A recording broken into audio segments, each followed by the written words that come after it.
नमस्कार, आइमा मीडिया में आपका स्वागत है। कोलकाता के आरजीकर अस्पताल में प्रशिक्षु चिकित्सक के साथ दुष्कर्म एवं उसकी हत्या से न सिर्फ कोलकाता में बल्कि पूरे देश में आक्रोश व्याप्त है। मंगलवार को कोलकाता और इससे लगे हावड़ा के विभिन्न हिस्सों में पुलिस और प्रदर्शनकारियों के बीच उस वक्त झड़पें हुई जब आंदोलनकारियों ने राज्य सचिवालय की ओर मार्च करने के लिए अवरोधकों को गिराने का प्रयास किया। दरअसल प्रदर्शनकारी राज्य सचिवालय को घेरने के साथ साथ मुख्यमंत्री ममता बनर्जी के इस्तीफे की मांग भी कर रहे थे। राज्य सचिवालय के घेराव को ही लबन्ना प्रोटेस्ट का नाम दिया गया था। ये सच है कि जब कोई भी आंदोलन चलाने की जिम्मेदारी भीड़ पर छोड़ दी जाती है तो उसका यही परिणाम होता है।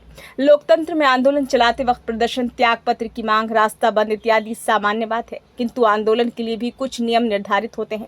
जो भी लक्ष्मण रेखा लांघने की कोशिश करेगा तो अनर्थ तो होना ही है। कोलकाता में जो भी हिंसक घटना घटी है उसके लिए आंदोलनकारी नेताओं की भी उतनी ही जिम्मेदारी है जितनी कि राज्य सरकार और पुलिस की है।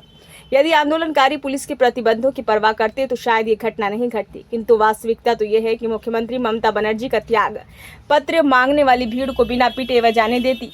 ये संभव है ही नहीं। ममता एक बड़े राज्य की मजबूत जनाधार वाली नेत्री हैं, किंतु उनकी सबसे बड़ी कमजोरी यही है कि वे कभी भी किसी को अपनी तरफ हाथ और आंख उठाने पर बर्दाश्त नहीं कर पाती। यही उनकी सबसे बड़ी कमजोरी है। रही बात पुलिस की, तो पुलिस को धैर्य से काम लेना नहीं आया। यदि वे चाहती तो सचिवालय पर एकत्र प्रदर्शनकारियों को गिरफ्तार करके कहीं और छोड़ देती तो ये नौबत ही नहीं आती। लेकिन जब इशारा मुख्यमंत्री कार्यालय और शीर्ष नेताओं से मिलता है तो पुलिस भी जनता की पिटाई बड़े पैशाचिक तरीके से करती है। बहरहाल ये आंदोलन के नेता यदि समझ से काम करते तो ये टकराव न होता। यदि पुलिस प्रशासन सतर्क और सक्रिय रहता तो ये नौबत आती ही नहीं। आंदोलनकारियों को अब यह हकीकत स्वीकार करनी होगी कि जब मामला सीबीआई के हाथ में है तो वे सचिवालय घेरने के लिए जा ही क्यों रहे हैं। साथ ही ममता बनर्जी को भी सोचना चाहिए कि सत्ता में होने पर उसे सभी वर्गों की चिंताओं पर ध्यान देना होता है। यदि प्रदर्शनकारी कुछ देर प्रदर्शन कर ही लेते तो कौन सा पहाड़ गिर जाता। बहरहाल आंदोलनकारियों को यह अच्छी तरह समझ लेना चाहिए कि ममता के खिलाफ कोलकाता में प्रदर्शन करने से कुछ हासिल नहीं होगा।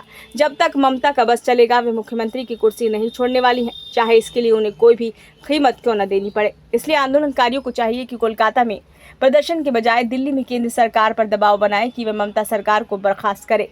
ये वीडियो आपको कैसा लगा? यदि अच्छा लगा हो तो लाइक कीजिए, कमेंट बॉक्स में अपने सुझाव दीजिए। यदि आपने इस चैनल को अभी तक सब्सक्राइब नहीं किया है तो कृपया इसे सब्सक्राइब करें।